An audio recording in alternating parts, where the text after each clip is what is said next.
Comment se hedger directement en bourse sur le prix de l'énergie? Comment se couvrir directement en bourse sur le prix du pétrole et le prix du gaz naturel? Je passe tout en revue. Les contrats futurs, les options, les ETF, les CFD, les ETN, les actions du secteur pétrolier, les compagnies pétrolières majeures, mais aussi des acteurs un peu plus indépendants et plus centrés sur l'extraction et la revente de pétrole. Je commence bien sûr par un point technique immédiat sur les deux baromètres du risque du moment, le prix du pétrole en bourse et le prix du gaz naturel. Chers amis, point complet technique sur le sujet du moment, la meilleure des protections en bourse face aux risques géopolitiques actuels ou futurs d'ailleurs. Comment se hedger directement en bourse sur le prix du pétrole et le prix du gaz? C'est parti.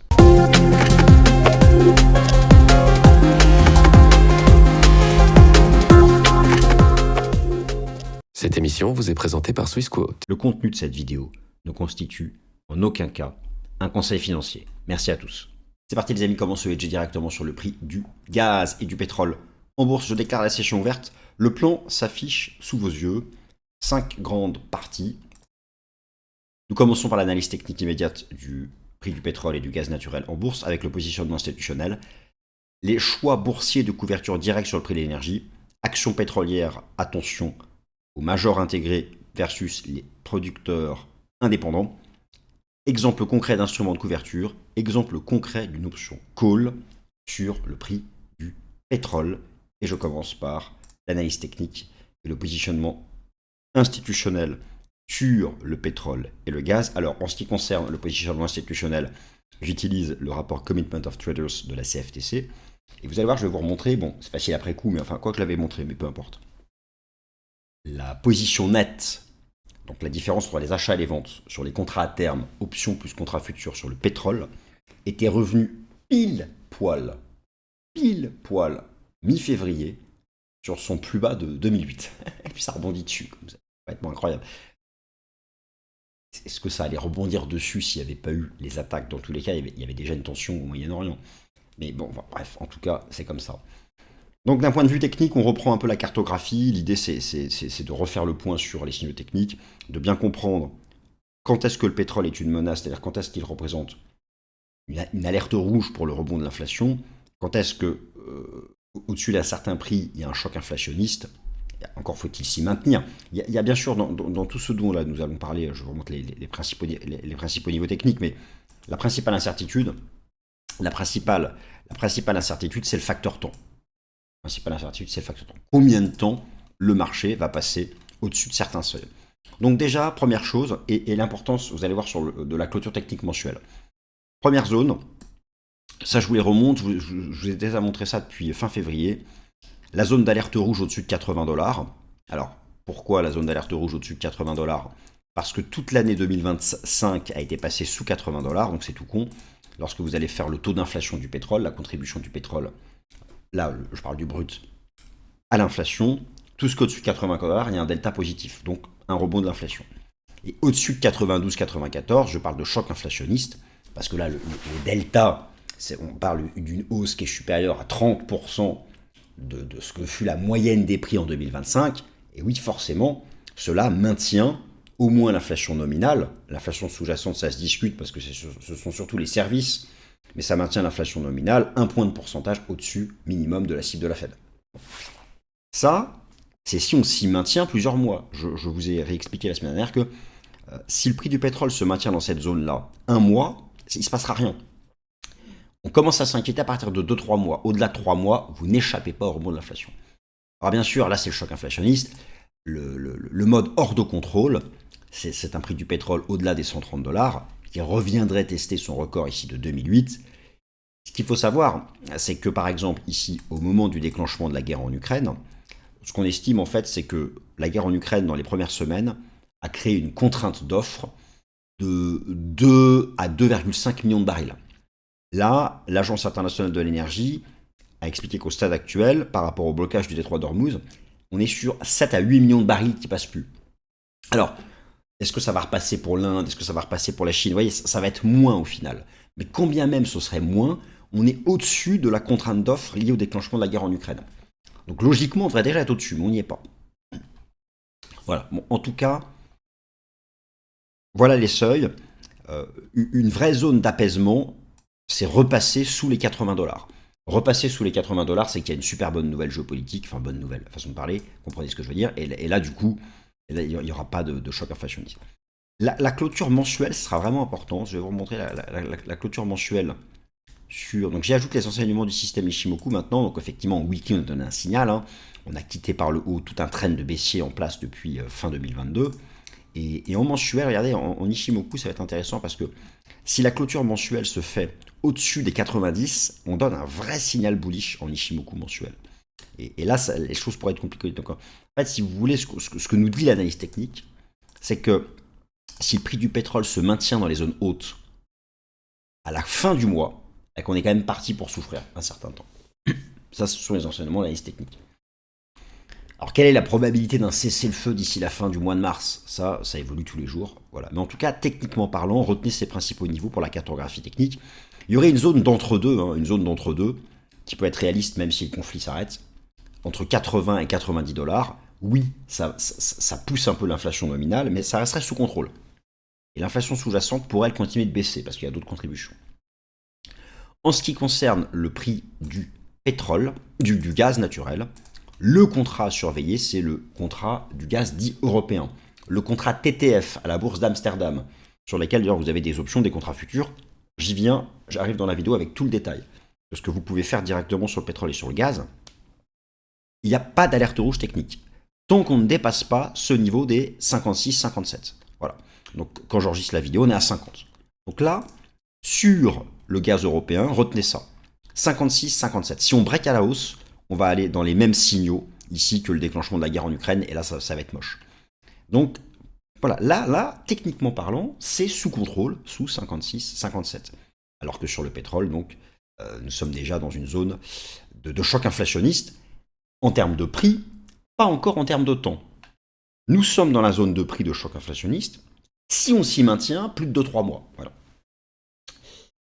Et maintenant, on passe en revue toutes les façons de s'exposer directement au prix du pétrole et du gaz en bourse. C'est parti les amis, nous regardons ensemble tous les choix boursiers de couverture directe en bourse sur le prix du pétrole et le prix du gaz. J'ai envie de dire, peu importe l'évolution à très court terme de la situation géopolitique, la géopolitique restera un sujet aujourd'hui, demain, après-demain, le mois prochain, l'année prochaine, toute la décennie et au-delà.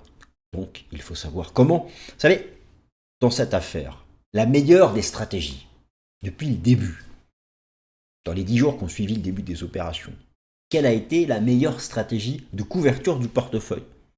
Qui est passé de 80 $ à 120 $? Bon. C'est pas l'or. Lui, il avait déjà bumpé. Ok, donc, abracadabra, les choix boursiers de couverture directe sur le prix. Qu'est-ce qu'il est beau, mon slide. Je me lance des fleurs. Non, j'adore tout synthétiser, j'adore créer des tableaux. Je suis Monsieur Tableau. D'ailleurs, on va m'appeler Monsieur Tableau. Je vais créer ma chaîne YouTube parallèle à Swissquote. Ce sera Monsieur Tableau. Bon, enfin, tout ça est perfectible. Donc, je vous dis tout ce qu'il y a. Je vous montre, pardon, tout ce qu'il y a. Et moi, je vous dis ensuite, là où il y a le plus, à la fois de sécurité ou plus de levier. Plus de levier, plus de risque. Moins de levier, plus de sécurité, moins d'espérance de gain. Vous me suivez. Vous avez plusieurs instruments possibles. Vous avez tout d'abord les contrats futurs. Ensuite, les options.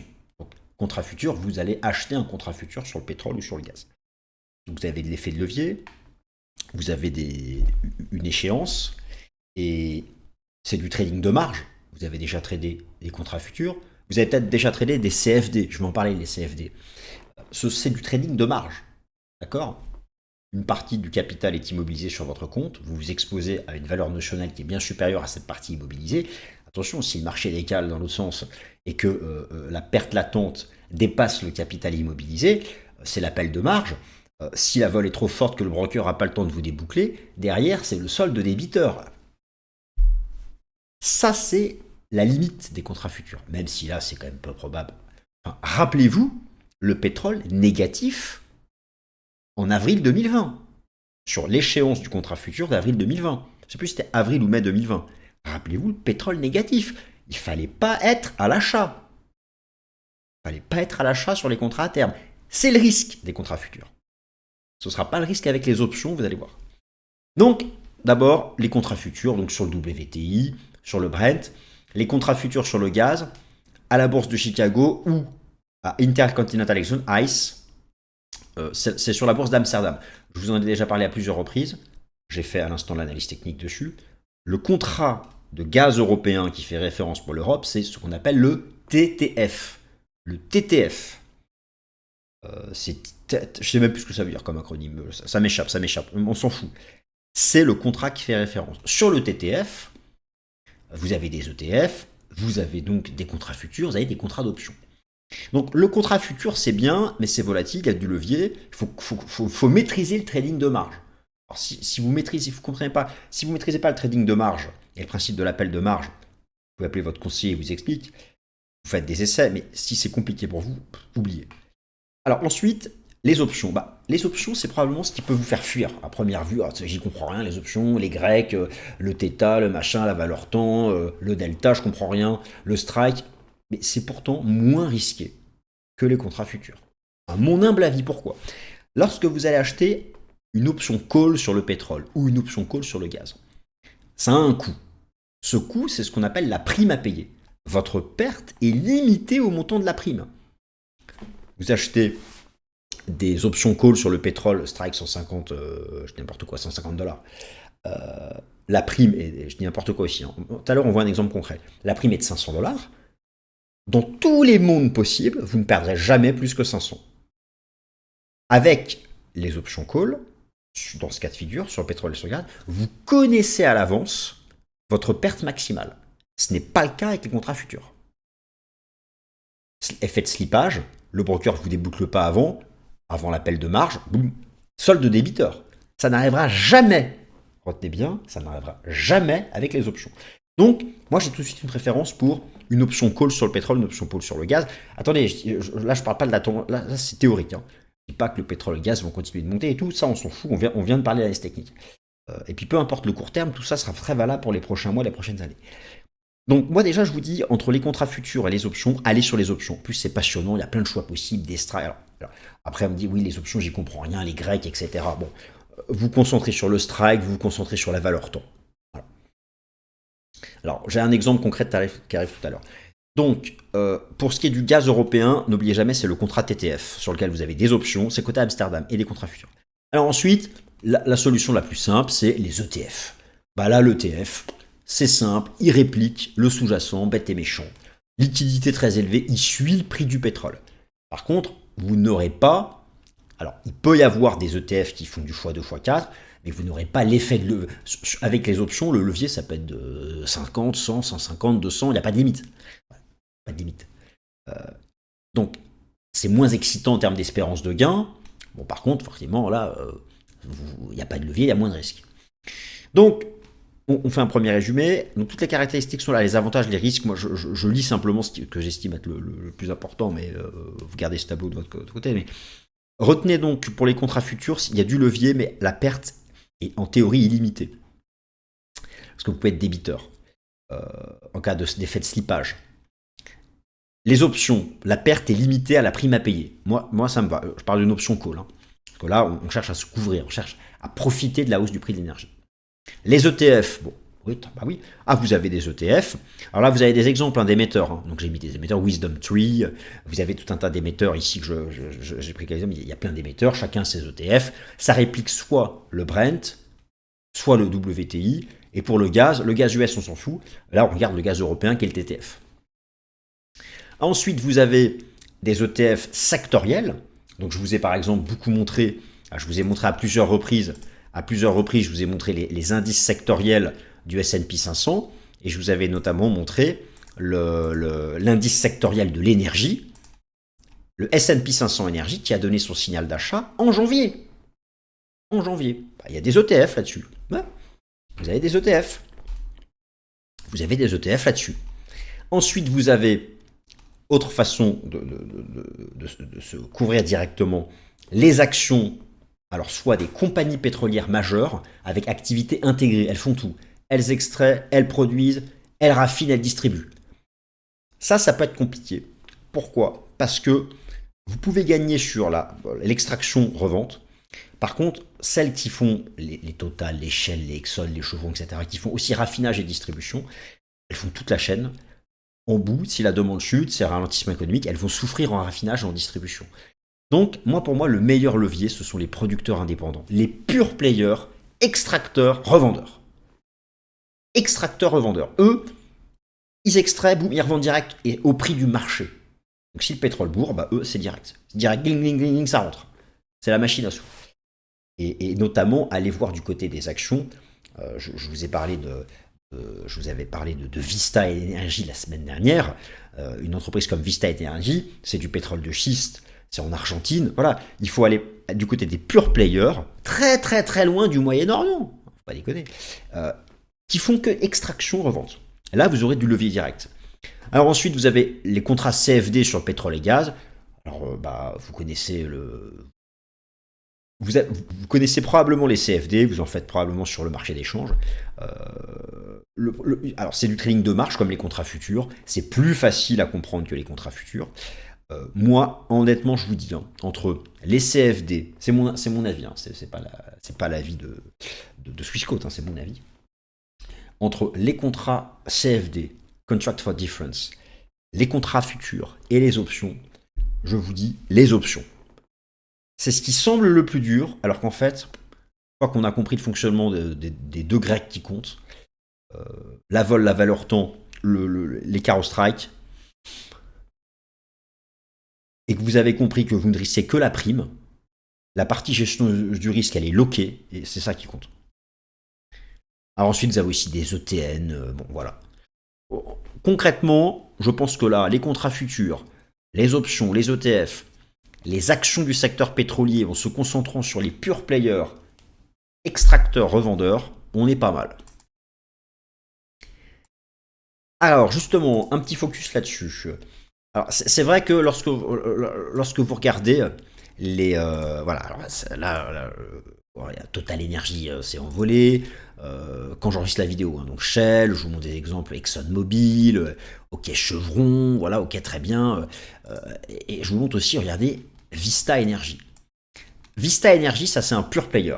C'est un pure player, extracteur-revendeur, très très loin du Moyen-Orient. Ils exploitent la pierre de schiste. Donc en plus, eux, ils font du volume, et beaucoup plus de volume quand le prix du pétrole augmente parce que ça coûte cher. Donc là, c'est machine à cash, et en plus, ils augmentent leur volume. C'est un exemple parmi d'autres. Moi, je vous dis, entre les majeures pétrolières, et les extracteurs et les extracteurs indépendants, je vous dis, privilégier dans les phases de vrai stress géopolitique, avec impact macroéconomique récessif, privilégier les producteurs indépendants, extracteurs, revendeurs. Alors, pourquoi? Parce que c'est eux qui auront la sensibilité la plus forte au prix du pétrole brut, à l'évolution en temps réel du prix du pétrole sur le marché. Eux, c'est simple. Ils extraient, ils revendent. Boum, le reste, ils s'en foutent. C'est pas eux qui vont vous vendre de l'essence à mettre dans la voiture.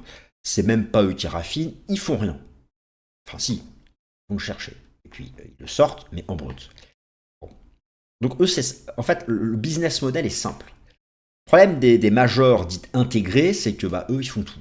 Exploration, production, raffinage, distribution, chimie. Si une crise géopolitique finit par se traduire par un ralentissement économique, du côté de la distribution et de la chimie, ça va faire la gueule. Donc du coup, peut-être qu'on gagne de l'argent sur la production, mais on va en perdre ici. Enfin, en tout cas, ça peut s'équilibrer. Ce ne sera pas le cas avec les producteurs indépendants.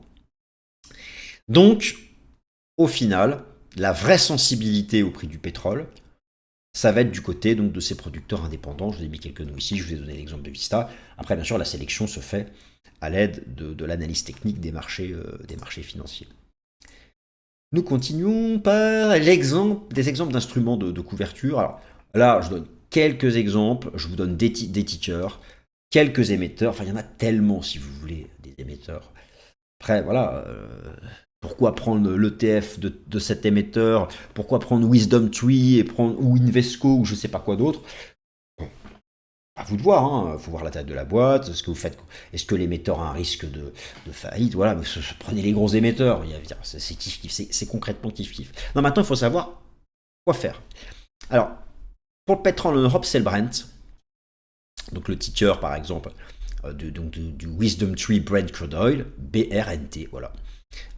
Alors, attention, le gaz européen. Il faut bien distinguer le gaz américain du gaz européen. Dans la première partie de cette vidéo d'analyse technique, j'ai fait l'analyse technique TTF, qui est le gaz européen. Il faut bien faire attention si vous sélectionnez, par exemple, là j'ai pris un ETF. Si vous sélectionnez un ETF sur le gaz européen, faites bien attention que ce soit bien un ETF sur le TTF. Par exemple, ici, vous avez le TTFW. C'est quoi? C'est le TTF de Wisdom Tree. Wisdom Tree, c'est un émetteur. Et donc, Wisdom Tree, émetteur de produits dérivés, donc ici d'ETF, vous propose son ETF sur le contrat gaz européen qui fait référence, le TTF, et son ticker, c'est TTFW. Voilà. Là, je vous donne cet exemple. Là, vous avez encore un autre émetteur que vous connaissez. Parmi les émetteurs, c'est un des plus importants. Il est dans le top 3 des plus importants, peut-être même le numéro 1 des plus gros émetteurs d'ETF du monde, le iShares. Je crois que c'est l'ETF S&P 500 de iShares qui est le plus gros du monde, à vérifier, à moins que ce soit son ETF Gold. Bon, je sais pas, je sais plus. Eux, ils vous proposent un ETF sur les énergies globales. Il s'appellera INRG. C'est son ticker. Voilà. Bon, après, donc les options, donc c'est soit le CME pour le brut américain, ICE, Intercontinental Exchange pour le Brent. Alors après, bon, j'ai mis des exemples de majors pétrolières et des exemples indépendants. Il y en a plein d'autres, bien sûr. Mais là, il faut en faire laquelle sélectionner.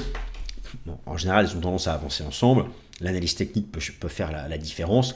J'aurais tendance, moi, si vous vous dirigez vers les majeurs, à essayer d'aller chercher celles qui vont être le plus sensibles, justement, au prix du pétrole, qui vont avoir dans leur part de chiffre d'affaires peut-être une part moindre liée à la distribution et à la chimie et au raffinage qu'à la production-extraction, qu'à l'extraction-production, quoi. Enfin voilà, bon, ça c'était l'histoire de faire quelques-uns. Alors justement maintenant, voilà, j'ai pas mis mes animations comme je voulais. Ah bah si, c'est pas ça. Alors maintenant, nous regardons un exemple concret d'une option call sur le pétrole. Bien sûr, tous les prix sont fictifs, mais quoique, un strike à $150, c'est concrètement, on n'est pas loin des records historiques de 2008. Alors, l'idée pour moi, c'est que, après avoir réfléchi un peu à tout ça, je me dis que dans une optique de stress géopolitique majeur, peu importe l'évolution à court terme des événements, il y en aura d'autres, des stress géopolitiques, il y a plein d'autres sujets. Donc tout ça reste valable. Je me dis qu'entre les contrats à terme, les contrats futurs donc, les CFD, les ETF, les options, il y a beaucoup plus d'upside et de gestion du risque sur les options. J'aurais même pu te dire qu'il y a beaucoup plus de gestion du risque et d'upside, de leverage, avec les options. Donc, l'idée, c'est une option call. Une option call, vous jouez la hausse, option put, vous jouez la baisse. Donc là, j'ai pris un sous-jacent, on va prendre le Brent. Donc, quelques paramètres. Le prix du pétrole, bien sûr, est fictif, $85. Strike, $150. Donc alors, là l'idée, le stress géopolitique, en général, on n'est pas sur la période de stress, c'est le début. Donc je prends une duration de 3 mois, une maturité de 3 mois. Mon strike est à $150. Donc je suis dans la monnaie, je suis break-even si le prix du pétrole est au-dessus de $150 à l'échéance. Alors au-dessus de $150 plus la prime. N'oubliez pas que quand vous achetez un call, vous payez la prime. Donc là, en gros, la prime payée est de 0,45 par baril. Ce qu'il faut savoir pour les contrats d'options, c'est qu'un contrat standard correspond à 1000 barils, un contrat mini à 500 barils et un contrat micro à 100 barils. Je prends l'exemple d'un contrat standard à 1000 barils, mais sur tous les brokers, vous avez les 500 et les 100, ça permet d'y aller petit. Mais je prends l'exemple d'un 1000. Donc, la prime payée affichée en temps réel est de 0,45 par baril. Donc, l'achat de mon option call me coûte 450. Ça, c'est ce que vous pouvez perdre au maximum. C'est confortable. Vous savez qu'au max, je perds 450. En espérance de gain, ça peut être 10 000, 20 000, 30 000. Hein. Mais au max, vous perdez 450. Ça, moi, je trouve ça rassurant avec le principe des options. Impossible à dire avec les contrats futurs. Avec les appels de marge, le slippage, etc. Donc un mois plus tard, le pétrole est à 130 $, en plus avant l'échéance. Donc du coup, alors vous êtes toujours en dehors de la monnaie, mais peu importe, comme vous êtes presque au strike et qu'il reste du temps. Alors, on ne fait pas un cours sur les Grecs, mais concrètement, l'écart au strike, la volatilité, la valeur temps. L'échéance est de 3 mois, et au bout d'un mois, donc il reste 2 mois, il y a encore de la valeur temps, vous êtes déjà à 130 $, donc très près du strike, alors qu'il reste 2 mois. Et ben, le coût de l'option sur le marché, la prime, elle est montée de 0,45 à 2 ou 3 $, vous avez déjà fait x5, x6.